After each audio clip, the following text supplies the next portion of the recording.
കോഴിക്കോട് ചേവായൂർ മോഷണ പരമ്പരയിലെ പ്രതിയിൽ നിന്നും മോഷ്ടിച്ച സ്വർണം കണ്ടെടുത്തു. 38 പവൻ സ്വർണവും പണവുമാണ് പ്രതിയായ അഖിൽ താമസിച്ചിരുന്ന വാടക വീട്ടിൽ നിന്നും പോലീസ് കണ്ടെടുത്തത്. അഖിലിനെ കോടതിയിൽ ഹാജരാക്കി റിമാൻഡ് ചെയ്തു. കൂടുതൽ അന്വേഷണത്തിനായി പ്രതിക്കായി പോലീസ് കസ്റ്റഡി അപേക്ഷ സമർപ്പിച്ചു.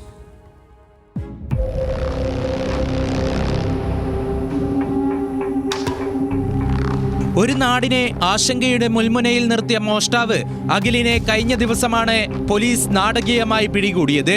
കക്കോടിയിലെ ഒരു വീട്ടിലെ മോഷണ ശ്രമത്തിനിടെ വീട്ടുകാർ ബഹളം വെച്ചതിനെ തുടർന്ന് നടത്തിയ അന്വേഷണത്തിലാണ് ഇയാളെ പോലീസ് പിടികൂടിയത്. പ്രതി കഴിഞ്ഞ വ്യാഴാഴ്ച പറമ്പിൽ ബസാറിലെ അടച്ചിട്ട വീട്ടിൽ നിന്നും 22 പവൻ സ്വർണവും പണവും മോഷ്ടിച്ചിരുന്നു.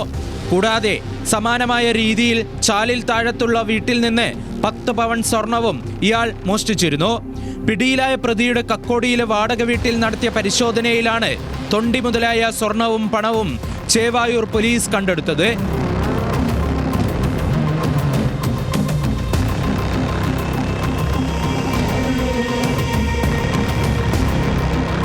പറമ്പിൽ ബസാറിലെ മോഷണത്തിലെ CCTV ദൃശ്യങ്ങൾ കേന്ദ്രീകരിച്ചുള്ള അന്വേഷണത്തിലാണ് പ്രതിയെ പോലീസ് തിരിച്ചറിഞ്ഞത്. അടുത്ത ദിവസങ്ങളിലായി നിരവധി മോഷണങ്ങൾ നടത്താൻ പ്രതി പദ്ധതിയിട്ടിരുന്നതായും മോഷ്ടാവ് സിൽവർ കളർ സ്കൂട്ടറിലാണ് മോഷ്ടിക്കാൻ വരുന്നതെന്നും പോലീസ് മനസ്സിലാക്കിയിരുന്നു.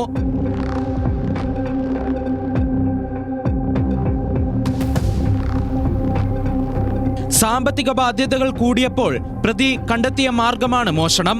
യൂട്യൂബ് വീഡിയോകൾ വഴിയാണ് പ്രതി മോഷണ രീതികൾ പഠിച്ചെടുത്തത്. ചെരുപ്പ് ധരിക്കാതെയും കുനിഞ്ഞു മാത്രം നടന്നും മോഷണത്തിനെത്തുന്ന രീതി സാമൂഹിക മാധ്യമത്തിൽ നിന്ന് ലഭിച്ച മോഷണ അറിവുകളാണെന്ന് പ്രതി പോലീസിന് മൊഴി നൽകി.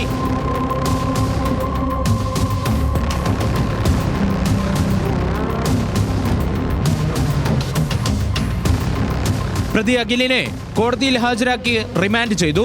കൂടുതൽ അന്വേഷണത്തിനായി ചേവായൂർ പോലീസ് കസ്റ്റഡി അപേക്ഷ സമർപ്പിച്ചിട്ടുണ്ട്.